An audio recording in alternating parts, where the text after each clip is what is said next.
Everyone's telling you the same story. Tesla is losing. BYD is winning on volume. Toyota's hybrids are back.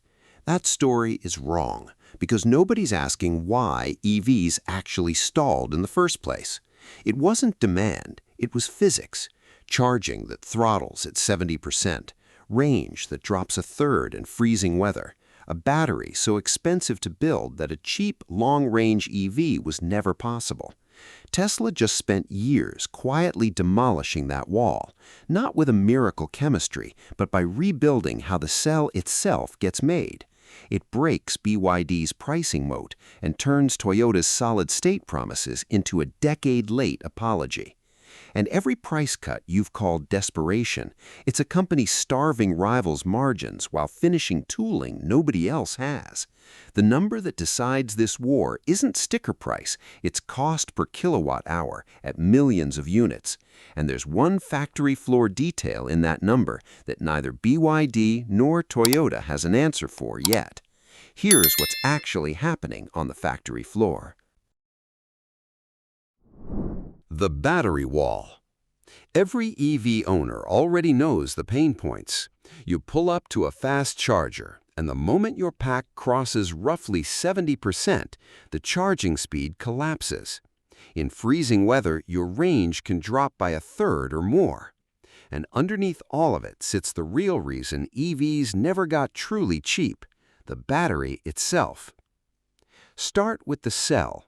Classic cylindrical batteries, the 18650 and 2170 formats Tesla has used for years, pull current out through one or two narrow tabs at the end of the cell. Every electron generated deep inside that tightly wound roll has to travel the entire length of the cell just to reach that single exit point. That creates resistance, and resistance creates heat, unevenly, in hot spots. To keep the cell from overheating or degrading, the battery management system has no choice but to throttle charging speed once the pack gets close to full, which is exactly the slowdown you feel at the charger. Then there's how the cell gets built in the first place. For 30 years, the industry has coated battery electrodes with a wet process. Active materials are mixed into a slurry with toxic solvents, coated onto metal foil, then dried in ovens that can stretch the length of a football field. That drying step alone can eat up close to a third to half of a battery factory's total energy use, and the ovens themselves swallow enormous amounts of floor space.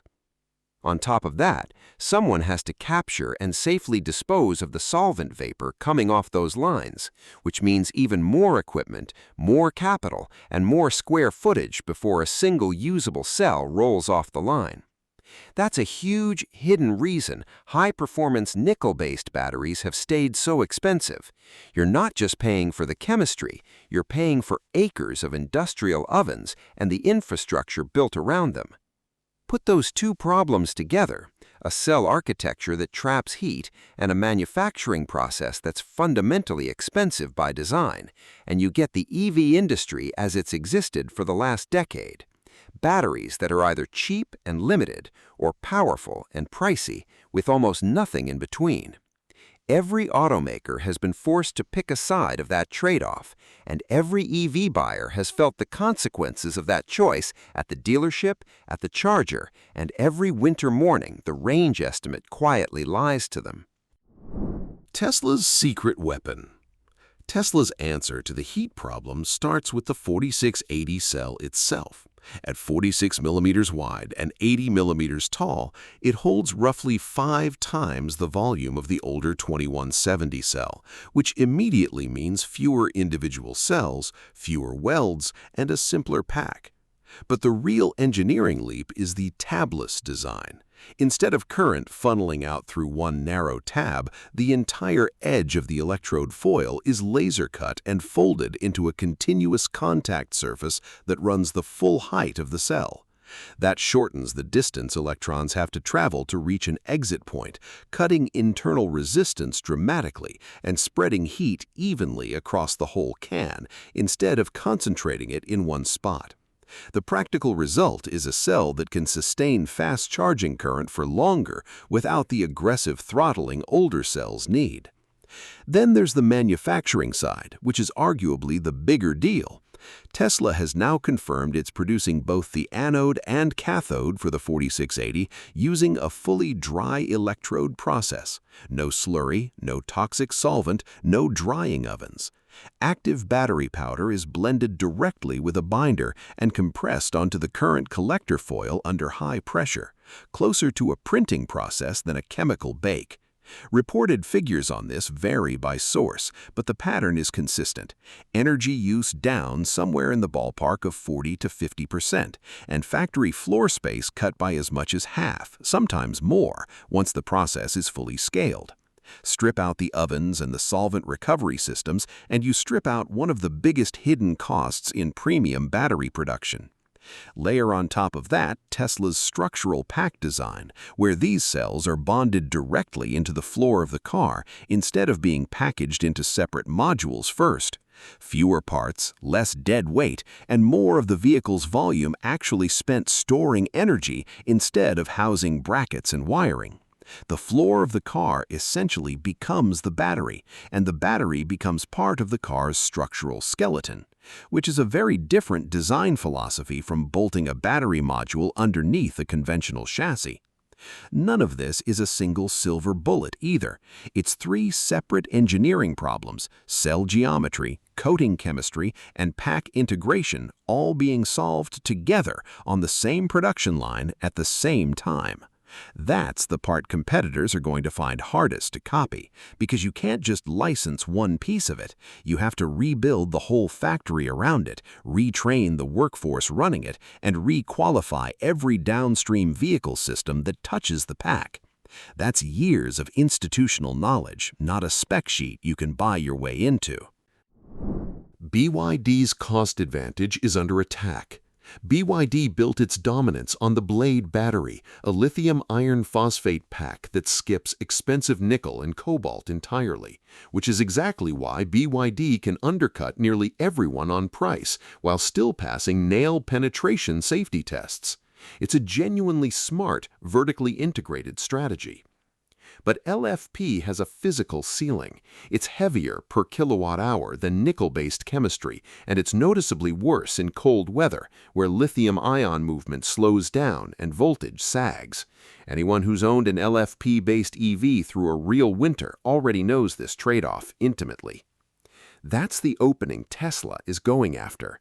By stripping the capital cost out of high nickel cell production through the dry electrode process, Tesla is pushing the price of energy-dense nickel packs down toward LFP territory, without giving up LFP's cost advantage entirely. If that keeps closing, Tesla ends up offering vehicles that are lighter, carry meaningfully more range, and hold up better in winter, while landing close to BYD on manufacturing cost per vehicle. Think about what that does to BYD's position. Their entire pricing strategy is built on being able to say, we're cheaper because we use a simpler, safer chemistry, and everyone else pays a nickel premium for range. If Tesla erases most of that premium through manufacturing alone, BYD isn't just facing a competitor with a nicer product. It's facing a competitor that just neutralized the one number its whole business case was built around. That's not a small threat to BYD's moat. That's a direct hit on the one advantage the moat was built on, and it forces BYD into a much harder fight, competing on engineering and range instead of just price. Toyota is betting on the future. Toyota's public strategy has leaned heavily on its hybrid lineup while continuously promising that solid-state batteries will eventually be its real EV answer. Solid-state chemistry is genuinely exciting on paper, higher energy density, faster theoretical charging, but it's also been fighting the same unsolved problems for years: brittle interfaces between solid materials, dendrite formation at those boundaries, and manufacturing costs that don't come close to working at multi-million unit scale yet. Tesla's bet is almost the opposite philosophy. Instead of waiting on an unproven chemical leap, it's squeezing every bit of performance out of a lithium platform that already works, purely through manufacturing precision. That's a less flashy story, but it's a far more executable one. And execution is exactly where solid-state has struggled for over a decade, despite huge R&D budgets across the industry. By the time solid-state vehicles show up in real numbers, likely at luxury price points years from now, Tesla's dry Electrode 4680 platform could already be running at mass-market volume, which is exactly the kind of head start that's hard to claw back from a lab. It's the classic industrial pattern. The company that ships an imperfect solution at scale usually beats the company still perfecting the ideal one on a whiteboard. The $25,000 EV gets real. Strip away the corporate chess match, and here's what it looks like from the driver's seat. Instead of choosing between a cheap EV with mediocre range and cold weather anxiety or an expensive one with real performance, that gap starts to close. A genuinely sub-$25,000 EV with real highway range stops being a slogan and starts being achievable. At the charger, a more thermally stable cell means faster, more sustained charging curves, closer to a real coffee break top-up than a lunch-length wait, instead of watching a percentage crawl upward while the car quietly throttles itself to protect the pack. For anyone who's actually road-tripped in an EV, that difference isn't a minor convenience, it's the entire experience of the trip. And because these cells run cooler and more evenly, they degrade more slowly over thousands of cycles, which matters twice. Once for your resale value, since buyers are far less nervous about a pack that hasn't been cooked by heat cycling. And again, after the car's life is over, when a healthy pack still has enough capacity left for stationary storage use, sitting in a garage or a grid storage unit instead of a landfill. That's the kind of shift that quietly flips the old EV depreciation story on its head, from "this pack is a depreciating liability" to "this pack still has a second career." Can Tesla actually scale it? None of this is guaranteed to play out cleanly. The real fight now isn't in a lab or on a stage, it's about whether Tesla can run high-speed dry electrode production at scale without high scrap rates across multiple gigafactories at once. That's a manufacturing yield problem, and yield problems are brutal and unglamorous. This gets decided on the factory line, not in a headline. So don't watch the hype, watch the weekly production numbers as Tesla scales 4680 output through the rest of this year. Those disclosures, not press conferences, are where you'll actually see whether this breakthrough survives contact with mass production.